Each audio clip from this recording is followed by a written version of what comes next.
चीकू और जादुई पेड़। एक समय की बात है। एक छोटे से गांव में चीकू नाम का एक नटखट लड़का रहता था। चीकू बहुत शरारती था, लेकिन उसका दिल सोने जैसा था। उसे नई नई चीजें खोजने और रोमांचक सफर पर जाने का बहुत शौक था। गांव के पास एक बड़ा जंगल था, जहां जाने की इजाजत किसी को नहीं थी। बड़े बुजुर्गों का कहना था कि वहां एक रहस्यमयी जादुई पेड़ है, जिसके पास जाने वाला कोई भी इंसान लौट कर नहीं आता। लेकिन चीकू को हमेशा नई चीजें जानने की जिज्ञासा रहती थी। उसने ठान लिया कि वह इस रहस्य का पता लगाएगा।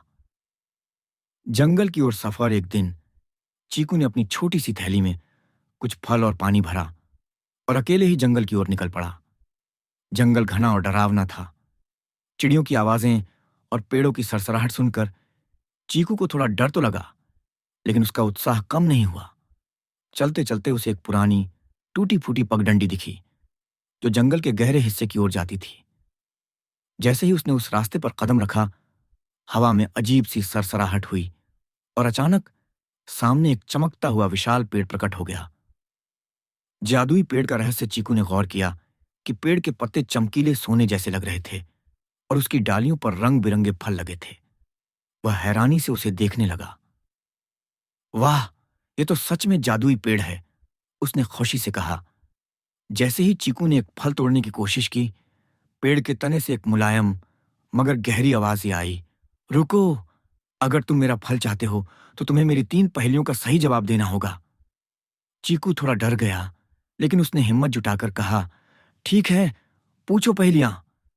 पहली पहेली पेड़ ने पूछा, ऐसा क्या है जो जितना ज्यादा बढ़ता है उतना ही छोटा होता है? चीकू ने थोड़ा सोचा, फिर मुस्कुराया और बोला, मोमबत्ती। बिल्कुल सही। पेड़ हंस पड़ा। दूसरी पहेली पेड़ ने अगली पहेली पूछी, ऐसी कौन सी चीज है जिसे हम खाते भी हैं और पीते भी हैं? चीकू ने तुरंत जवाब दिया, नारियल। पेड़ बहुत खुश हुआ और बोला, वाह, तुम बहुत चतुर हो। तीसरी और आखिरी पहेली अब पेड़ ने सबसे मुश्किल पहेली पूछी, वह क्या है जो बिना पंखों के उड़ सकता है? चीकू कुछ देर तक सोचता रहा। अचानक उसे याद आया कि उसकी दादी अक्सर कहती थीं, समय हवा की तरह उड़ जाता है। चीकू ने उत्साहित होकर कहा, समय। पेड़ जोर से हंस पड़ा और बोला, बिल्कुल सही, तुमने मेरी तीनों पहेलियों का सही जवाब दिया, इसलिए अब मैं तुम्हें इन फलों का रहस्य बताऊंगा। जादुई फल का उपहार पेड़ ने चीकू को एक नीले रंग का फल दिया और कहा, जब भी तुम इस फल को खाओगे तुम्हारी कोई भी एक इच्छा पूरी हो जाएगी। लेकिन याद रखना, इसका उपयोग किसी स्वार्थी कारण के लिए मत करना।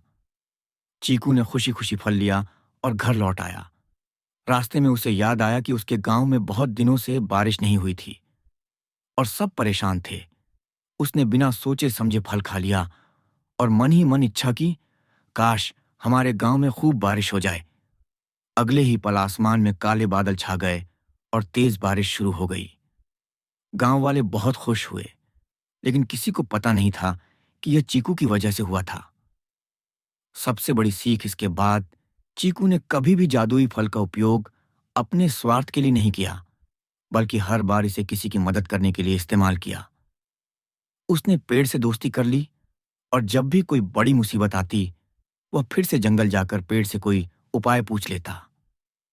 धीरे धीरे गांव वालों को भी चीकू की अच्छाई का पता चल गया और सब उसे बहुत पसंद करने लगे। और इस तरह चीकू की बुद्धिमानी और दयालुता ने उसे गांव का सबसे प्यारा बच्चा बना दिया। सीख। इस कहानी से हमें यह सीख मिलती है कि हमें अपनी चतुराई और अच्छाई से हमेशा दूसरों की मदद करनी चाहिए। जब हम निस्वार्थ भाव से कुछ करते हैं, तो हमें जादुई फल जैसा कोई ना कोई उपहार जरूर मिलता है।